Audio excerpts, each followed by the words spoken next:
بسم الله الرحمن الرحيم. الحمد لله رب العالمين، والصلاة والسلام على أشرف الأنبياء والمرسلين، نبينا محمد وعلى آله وأصحابه ومن تبعهم بإحسان إلى يوم الدين. أما بعد، رب اشرح لي صدري ويسر لي أمري واحلل عقدة من لساني يفقه قولي. رب زدني علما. اللهم إني أسألك علما نافعا ورزقا طيبا وعملا متقبلا. اللهم إني أعوذ بك من علم لا ينفع ومن قلب لا يخشع ومن نفس لا تشبع ومن دعوة لا يستجاب لها.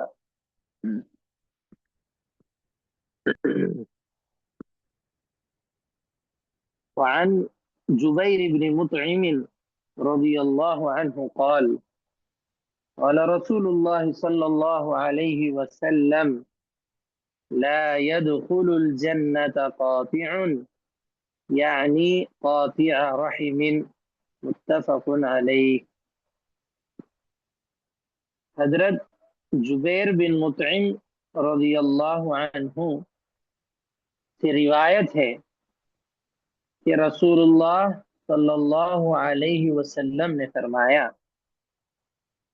رشتہ داری توڑنے والا جنت میں داخل نہیں ہوگا۔ اس حدیث کو امام بخاری اور مسلم دونوں نے روایت کیا ہے۔ جی،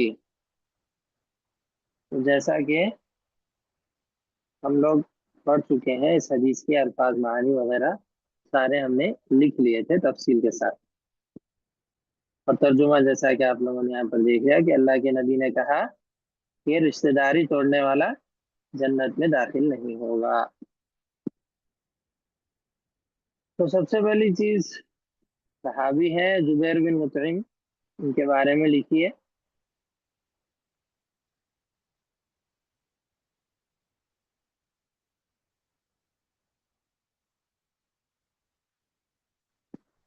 ان کا نام ہے جبیر بن مطعم بن عدی النوفلی۔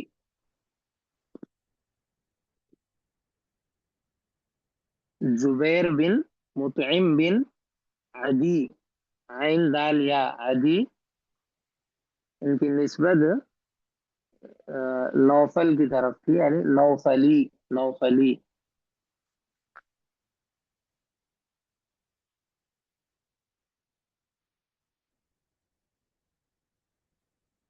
کنیت ان کی تھی ابو محمد، ابو محمد، تو نام سے پہلے جو لگتی ہے کنیت جس کو کہتے ہیں، تو اس طرح آپ کہہ سکتے ہیں ابو محمد جبیر بن مطعم بن عدی النوفلی۔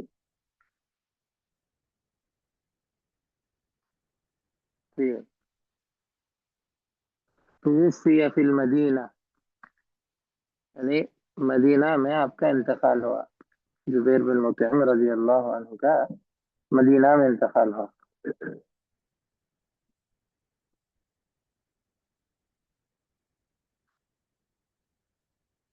کس سال ہوا، اس سلسلے میں اختلاف ہے، تو چار طرح کے اقوال اس میں آئے۔ بعض علماء نے کہا 56، بعض نے کہا 57، بعض نے کہا 58، اور بعض نے کہا 59۔ تو یہ چاروں سال جو ہے ذکر کیے گئے، ان چاروں میں سے کسی سال آپ کا انتقال ہوا، 56، 57، 58، 59۔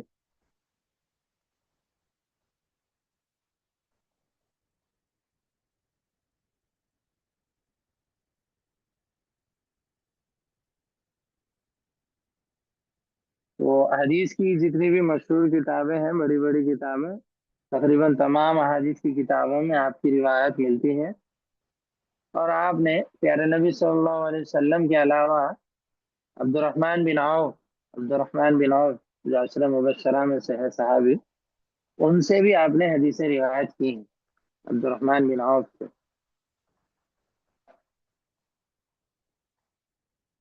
اور ایک یعقوب بن ابراہیم سے بھی آپ نے حدیثیں روایت کی ہے۔